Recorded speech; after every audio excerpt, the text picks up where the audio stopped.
নমস্কার ছাত্রছাত্রীরা, তোমাদের সকলকে স্বাগত জানাই শিলচর একাডেমির ইউটিউব চ্যানেলে।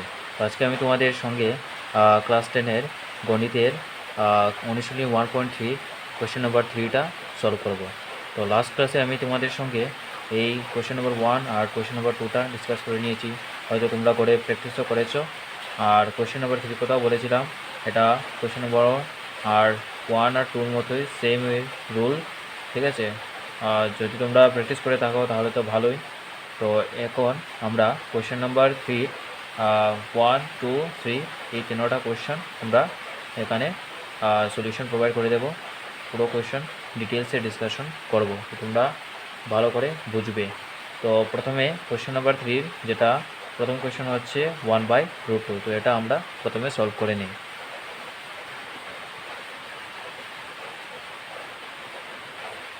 কোয়েশ্চেন নাম্বার 3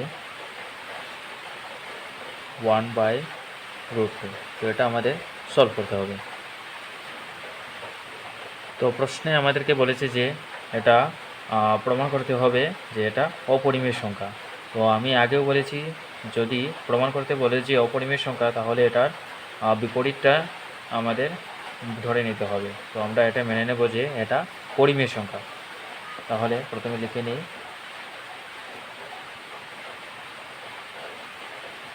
ধরি 1/√2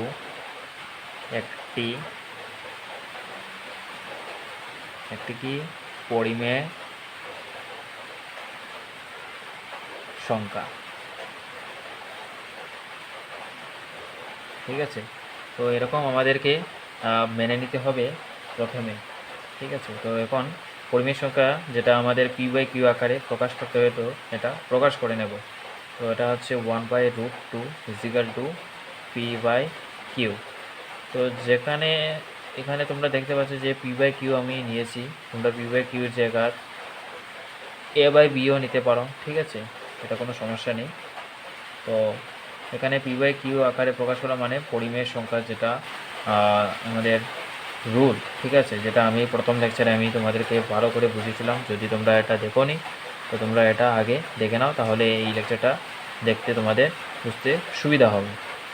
তো p/q এটা তোমাদের ব্র্যাকেটে লিখতে হবে যে q ≠ 0, তারপর হচ্ছে p এবং q এটি হচ্ছে অখণ্ড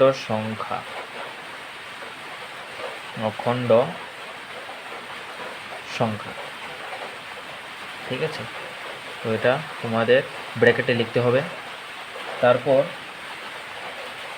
লিখতে হবে এই যেটা √2 আছে, ঠিক আছে, এটা এখানে চলে যাবে, ঠিক আছে, মানে ক্রস মাল্টিপ্লিকেশন হয়ে যাবে। ধরে নিতে পারো কিউর সঙ্গে 1 মাল্টিপ্লাই হয়েছে আর √2-র সঙ্গে p মাল্টিপ্লাই হয়েছে, ঠিক আছে। তো এখানে বর্তমানে আমরা 1টা এখানেই রাখবো, শুধু √2-কে এই সাইডে পাঠিয়ে দেবো। তো √2 এটা p-র সাথে পূরণ হয়ে যাবে, ঠিক আছে, মানে মাল্টিপ্লাই হয়ে যাবে। তো √2p/q, ঠিক আছে। তো যদি তোমাদের বুঝতে অসুবিধা হয়, এটা আমি যেরকম বোঝালাম যে ক্রস মাল্টিপ্লিকেশন হয়েছে, √2 p-র সাথে মাল্টিপ্লাই হয়ে গেছে, আর 1 যেটা এটা q-র সাথে মাল্টিপ্লাই হয়েছে। আর যদি আমি ভালো করে বুঝাই, এই যে এখানে আমি দেখাচ্ছি, ধরে নাও q-র সাথে 1টা মাল্টিপ্লাই হলো, ঠিক আছে, তারপর √2 সাথে p মাল্টিপ্লাই হলো, ঠিক আছে। এখন যদি আমরা 1টা এখানে রেখে দিই আর √2p এই যেটা বিন্দু দিয়েছি, এটা হচ্ছে পূরণ করা হচ্ছে, ঠিক আছে, মানে মাল্টিপ্লাই হচ্ছে, ঠিক আছে। তো √2p, ঠিক আছে, আর এখানে 1টা যদি রেখে দিই, যেটা আমি আগে বলেছিলাম, যেটা এখানে বাম দিকে যেটা থাকবে, এটা যদি আমরা ডাইন দিকে পাঠিয়ে দিই, তাহলে এটা নিচে চলে যাবে, ঠিক আছে। তো 1টা আমি এখানে রেখে দিলাম, qটা এই সাইডে যদি পাঠিয়ে দিই, তাহলে নিচে চলে যাবে। তো এইভাবে এটা চলে আসলো, ঠিক আছে। তো তারপর আমাদের এখন সিম্পল কিছু করলাম না, এটা শুধু সাইডটা চেঞ্জ করে দিলাম, ঠিক আছে। √2p q এদিকে চলে আসলো আর এদিকে 1 চলে গেল, ঠিক আছে। তারপর আমরা করব √2p এটা এখানে রেখে দেব আর কিউটা এখানে পাঠিয়ে দেবো। তো কিউটা এখানে গেলে কিউ ইন্টু 1 হয়ে যাবে, মানে কিউ থাকবে। ঠিক আছে, 1 ইন্টু কিউ মানে 1-এর সাথে যা দিয়ে তুমি পূরণ করো না, এটা যেটা থাকবে এটাই চলে আসবে। যদি 1-এর সঙ্গে 2 দিয়ে আমি মাল্টিপ্লাই করি তাহলে 2ই থাকবে, তো 1-এর সঙ্গে যদি আমি কিউ দিয়ে মাল্টিপ্লাই করি তাহলে কিউ থাকবে। ঠিক আছে, তারপর √2 ইজিক্যাল টু কিউ এখানে রয়ে গেল, আর যেটা আমি বলেছিলাম বাম দিকে যেটা আছে এটা ডান দিকে চলে গেলে নিচে চলে যাবে, তো পিটা নিচে চলে যাবে। ঠিক আছে, তো আমি এটা লং মেথডে করলাম, এটা শর্টকাটও করতে পারো, যেরকম আমি এখানে দিয়েছি 1/√2 ইজিক্যাল টু p/q। ঠিক আছে, এটা ডাইরেক্টলি যদি তোমরা উল্টো করে নাও, ঠিক আছে, মানে q/p করে নেয় যদি, তাহলে কি আসছে √2 উপরে চলে যাবে, 1 নিচে চলে যাবে, মানে এই যে এখানে দেখে নাও তোমরা, যদি ধরে নাও p/q ইজিক্যাল টু 1/√2 আছে। ঠিক আছে, এই যে এখানে, তো এখানে যখন আমি উল্টো করব, কিউটা উপরে চলে যাবে আর পিটা নিচে চলে যাবে, তখন এটা উল্টে যাবে। তো এখানে কি হবে, √2 উপরে আর 1 নিচে, তো √2/1 মানে কি √2। ঠিক আছে, তো সবার জানা আছে যদি 2 থাকে আর নিচে 1 থাকে তাহলে কি আসবে 2, কারণ 1 দিয়ে 2কে যদি ভাগ করো তাহলে কি আসবে 2ই আসবে। তো সেম 1কে যদি √2কে ভাগ করো তাহলে √2ই আসবে। ঠিক আছে, তো এইভাবে করতে পারো, এটা হচ্ছে শর্টকাট মেথড, এটা আমি তোমাদেরকে ভালোভাবে বোঝানোর জন্য লং মেথডে করলাম। ঠিক আছে, তো দুটোটাই শুদ্ধ, তোমরা যেটা ইচ্ছা এটা ইউজ করতে পারো। ঠিক আছে, তো এটুকু করার পর আগে আমি যেরকমভাবে আগের প্রশ্নগুলো সলভ করেছিলাম এরকম বিভাজ্য এসব তোমরা লিখতে পারো। তো আজকের লেকচারে এই কোয়েশ্চনে আমি তোমাদের কিছু শর্টকাট মেথড ইউজ করব। তো যেরকম এখানে এসেছে যে √2 ইজিক্যাল টু q/p। ঠিক আছে, তো এখন আমরা ডাইরেক্টলি লিখে নেব যে q/p একটি পরিমেয় সংখ্যা, কারণ কিউ এবং পি অখণ্ড সংখ্যা, তাই √2 একটি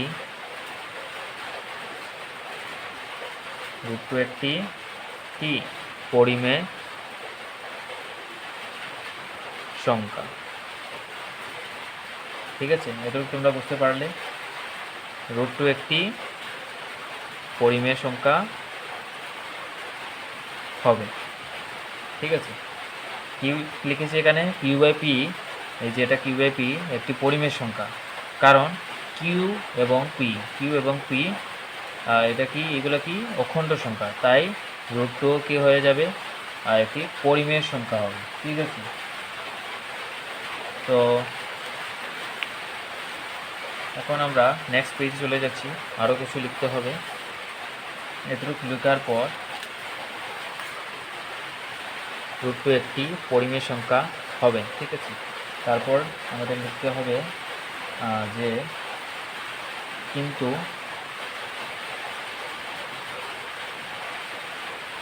আমরা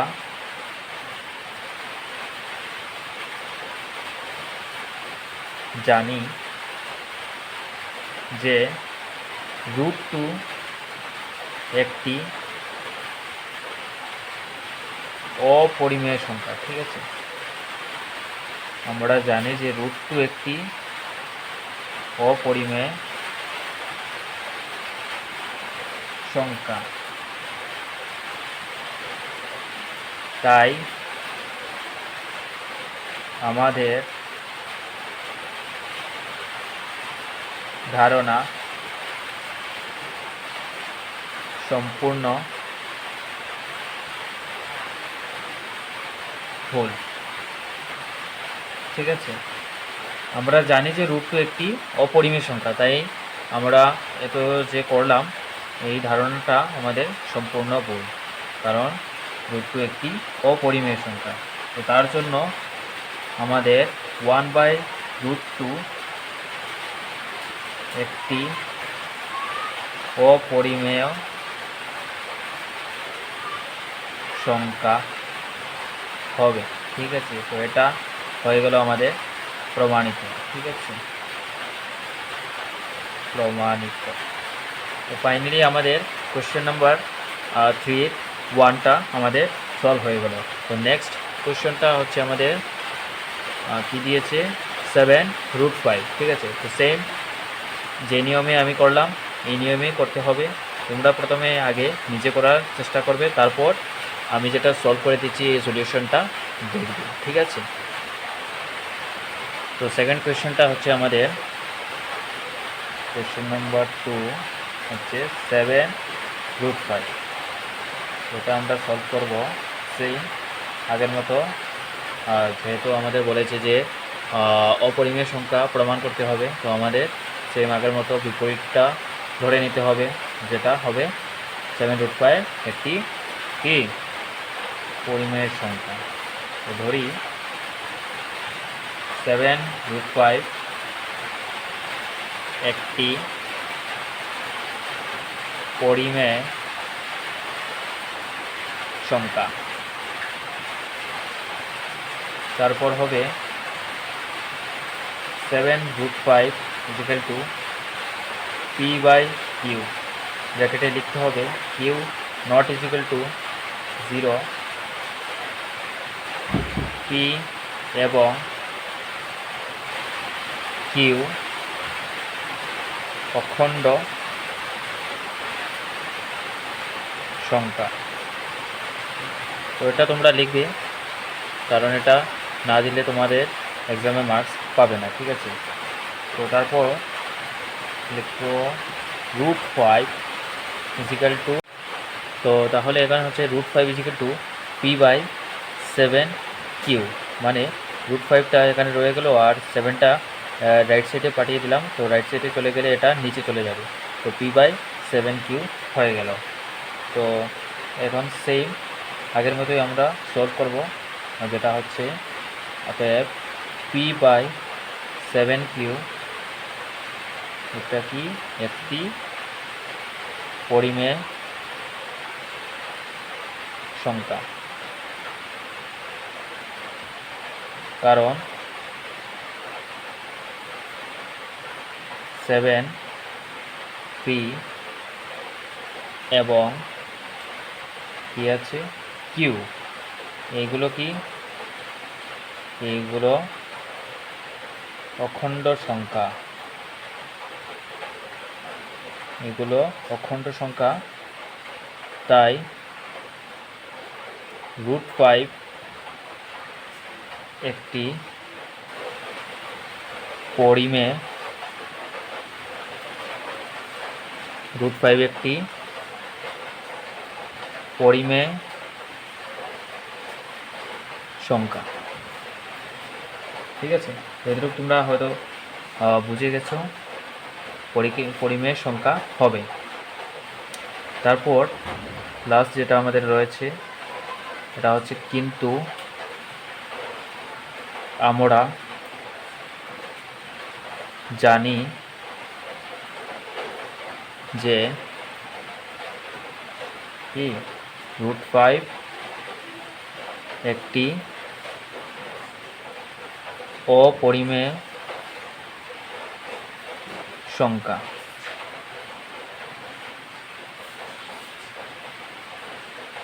তাই আমাদের ধারণা সম্পূর্ণ ভুল। তো কী হয়ে যাবে, অতএব 7√5 একটি অপরিমেয় সংখ্যা।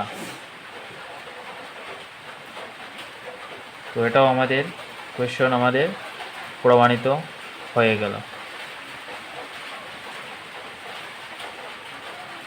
তো এখন আমরা চলে যাব তার নেক্সট কোয়েশ্চনে, যেটা হচ্ছে আমাদের লাস্ট কোয়েশ্চন। এটা হচ্ছে কি 6 + √2। এটাও সেম, এই দুটোটা যেরকম আমরা করেছি এটাও সেম আমরা করব। তো দেখে নিচ্ছি এটা কিভাবে আমাদের সলভ করতে হবে। তো কোয়েশ্চেন নাম্বার 3 হচ্ছে 6 + √2। তো ওটাও সেম আগের মতো আমরা সলভ করব। প্রথমে আমাদের ধরে নিতে হবে যেটা পরিমেয় সংখ্যা। ধরি 6 + √2 একটি পরিমেয় সংখ্যা। তারপর আমাদের সেম পরিমেয় সংখ্যার যেটা প্রকাশ করতে হবে p/q আকারে, এটা আমরা করে নেব 6 + √2 = p/q। আবার ব্র্যাকেটে লিখতে হবে যে q0 = 0 এবং p এবং q এটা কি অখণ্ড সংখ্যা। তারপর আমাদের এটা মনে রাখতে হবে, এটা পরীক্ষার সময় এটা লিখতেই হবে, ঠিক আছে। তারপর হচ্ছে √2 = এটা যেটা 6 আছে, এটা সামনে কি আছে প্লাস আছে, ঠিক আছে। মনে রাখছি কিছু নেই, তার মানে এটা প্লাস আছে এটা, আর যদি মাইনাস থাকতো তাহলে তো এটা আলাদা কথা। তো এখানে কিছু নেই, তার মানে এটা প্লাস আছে, ঠিক আছে। তো এটা +6 যেটা আছে এটা এই পাশে চলে গেলে মাইনাসে চলে যাবে। তো এখানে আমরা লিখে নেব p/q যেটা আছে, তো +6 এটা চলে গেলে এদিকে -6। তো এখন আমরা লিখে নেব p এখানে -6q, 6q এটার সাথে এটা মাল্টিপ্লাই হয়ে গেল, তো এখানে 6q চলে আসলো, আর এটা q যেটা এখানে নিচে রয়ে গেল। বা এইভাবে তোমরা করতে পারো, 6-এর নিচে 1 নিয়ে নিতে পারো। আর q1-1-এর মধ্যে যদি আমরা লসাগু নিই তাহলে কি থাকবে, q থাকবে। আর q এর মধ্যে কয়বার যাবে, একবার যাবে, মানে p। তো মাইনাস, তারপর হলো q1-এর মধ্যে কয়বার যাবে, q বার যাবে। তো 6 × q হয়ে গেল 6q। এইভাবে বুঝতে পারো তোমরা। তো ফাইনালি আমাদের কি আসলো, √2 = p - 6q/q। তো এখন আমাদের লিখতে হবে সেম আগের মতো p - 6q/q একটি কি পরিমেয় সংখ্যা। কারণ 6, তারপর কি আছে p এবং q, এগুলো কি অখণ্ড সংখ্যা। এগুলো হচ্ছে অখণ্ড সংখ্যা, তাই √2 একটি কি হবে, পরিমেয় সংখ্যা।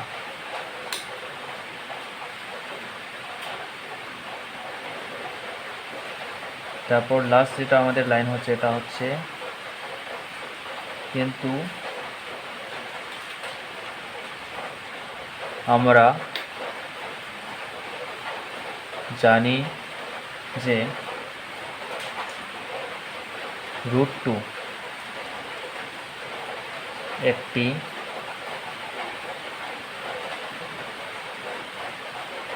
অপরিমেয় সংখ্যা,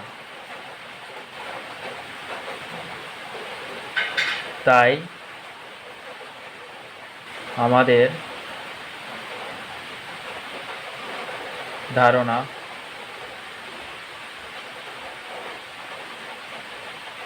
সম্পূর্ণ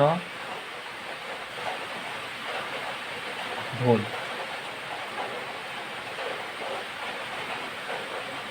অতএব 6 + √2 কী হবে, এটা একটি অপরিমেয় সংখ্যা। তো ফাইনালি আমাদের এটাও সলভ হয়ে গেল, এটাও প্রমাণিত হয়ে গেল যে 6+√2 এটা কি অপরিমেয় সংখ্যা। তো আমাদের কমপ্লিটলি অনুশীলনী 1.3 পুরোটা আমাদের সলভ হয়ে গেল। তো যেগুলো আমি কোয়েশ্চেন আমি তোমাদেরকে পুরো সলভ করে দিলাম, এটা তোমরা করে প্র্যাকটিস করবে। আর নেক্সট রয়েছে আমাদের অনুশীলনী 1.4। তো দেখা হচ্ছে তোমাদের সঙ্গে নেক্সট লেকচারে অনুশীলনী 1.4 নিয়ে। তো আজকের লেকচারে যদি তোমাদের মনে কোনো কোয়েশ্চেনে কোনো জিজ্ঞাসা থাকে বা কোনো ডাউট থাকে, তাহলে এই ভিডিওর কমেন্ট বক্সে তোমরা জিজ্ঞেস করতে পারো। আমি তোমাদের কমেন্টে রিপ্লাই দেওয়ার চেষ্টা করব, বা যদি যা ডাউট তোমরা কমেন্ট বক্সে লিখবে, এই ডাউটটা বিষয় নিয়ে আমি নেক্সট লেকচারে ক্লিয়ার করে দেব।